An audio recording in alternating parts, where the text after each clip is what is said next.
Вы не ведаеце, чаму яны заўсёды хлусяць? Або хамяць, проста гледзячы ў вочы. Або, прызнаюся шчыра, мне было цяжка рыхтаваць гэты выпуск. Пастараюся не злавацца, далей статыстыка. Наш ВУП, ён там жа, дзе і быў. Плюс 0,2%. А прайшло ўжо 5 месяцаў. А расці збіраліся ў 14 разоў хутчэй. Не ведаеце, у чым справа? І інфляцыя сапраўды незвычайна нізкая для Беларусі, крыху больш за 5%. Гэта эфект тармажэння эканомікі. Але паводле прадуктаў харчавання ўсё адно амаль 8%. У 3 разы больш, чым у суседніх краінах. Колькі гадзінаў мусіць доўжыцца гарантаваны законам працоўны тыдзень? Падкажыце мне, бо я нешта забыўся. Здаецца, амаль 100 гадоў таму пасля кастрычніцкай рэвалюцыі пастанавілі 40 гадзін. Але, відаць, не ўсюды. Вось намесніца міністра аховы здароўя Наталья Богдан мяркуе, што 1,25 стаўкі, а гэта значыць 50 гадзінаў на тыдзень, гэта цалкам нармальна. Але 50 гэта паводле ўсіх, у сярэдніх. У дактароў, нагадаю, 55 гадзін на тыдзень. То бок пры 8-гадзінным працоўным дні у іх выходны адзін. Але не дзень, а 1 гадзіна. На маю думку, гэта простае чалавечае, не чалавечае, чыноўніцкае хамства. Але гэта простае, складана злучанае хамства прадэманстравала на гэтым тыдні кіраўніца Камволю Наталья Лугіна. Вось цытата.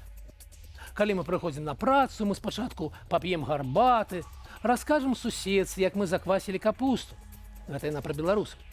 А на працы як мінімум 8 гадзінаў трэба працаваць. І я ўсім кажу, працуем мы шмат, часам не таму, што кіраўнікі прымушаюць заставацца або выходзіць у суботу, а таму, што мы нават 8 гадзінаў часам не адпрацоўваем інтэнсіўна, напружана, засяроджана, уважліва. А вось у нас працуюць эфіопы, якія за прымальны ўзровень аплаты паводле нашых мерак выконваюць гэтую працу і адчуваюць сябе выдатна. Як вам такое? Гэта гаворыць услых дырэктарка прадпрыемства, якое нанесла бюджэту шкоду мінімум на 200 мільёнаў долараў. І гэтая самая Тацяна раней кіравала ім жа як кіраўніца канцэрну. А цяпер яе саслалі беспасярэдне на гэтае прадпрыемства падымаць яго з каленяў. І на сайце прадпрыемства пазначаны вакансіі заробкі 1300, 1500 рублёў. Гэта амаль утрая менш за сярэдні менскі заробак. Паважаныя гледачы, калі б у вас быў выбар, куды бы вы выслалі саму Наталью? У Эфіопію? Індыю? Ці? Напішыце свой варыянт у каментарах і пастаўце лайк нашай праграме, калі вам падабаецца тое, што мы робім, і вы знаходзіцеся у бяспецы. Пастаўкі ў Беларусі рыбы, гародніны і садавіны з недружелюбных краінаў плануецца цалкам замясціць у найбліжэйшыя 5 гадоў. Хто гэта сказаў? Намесніца міністра сельскай гаспадаркі і харчавання Беларусі Наталья Шаўцова. Што ж, у 10-гадовай барацьбе з польскімі яблыкамі намеціўся пералом. Не, Беларусь не вырошчвае дастаткова ўласных яблыкаў і не плануе.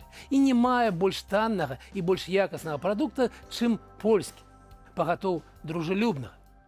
Нашым сябрам чамусьці ўласных яблыкаў таксама не хапае. Але гэта яшчэ не ўсё. Гэта мы яшчэ пра рыбу не ўспомнілі. Наталья надумала паламаць рынак беларускіх перапрацоўнікаў, санты ды іншых. Ну, тых, што бліжэй да Лукашэнкі. Аб'ём вылаву ўласнай рыбы ў Беларусі каля 15 тысяч тоннаў. Аб'ём імпарту 185 тысячаў тонн на год. І асноўныя краіны-пастаўнікі, найперш Нарвегія, далей Літва, Латвія, Іспанія і Вялікая Брытанія. І якімі ж такімі дружалюбнымі пастаўнікамі Наталья збіраецца замясціць гэтыя велізарныя аб'ёмы? Якімі, калі іх проста няма і найбліжэйшыя 5 гадоў ім няма адкуль узяцца? Гэтую бясконцую глупоту агучвае не азаронак і не бабуля з семкамі ля пад'езду. Не, гэта з разумным выглядам заяўляе профільная намесніца міністра. Брава! Прадстаўнік Нацыянальнага банку, намеснік рамана нашага аптымістычнага галоўчынкі Александр Ягораў. Цытата. Колоссальный рывок у нас у разліках у нацыянальнай валюце ў вонкавым гандлі. 70% па выніках 2025 года, амаль удвая больш за 6 гадоў з 2019. Дасягненне. Раскрываем сакрэт.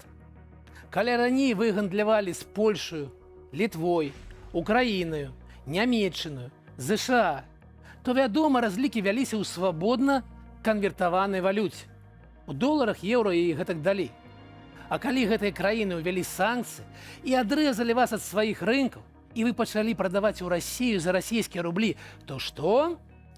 Правільна. Гэтыя аб'ёмы трапляюць у статыстыку як разлікі ў нацыянальных валютах.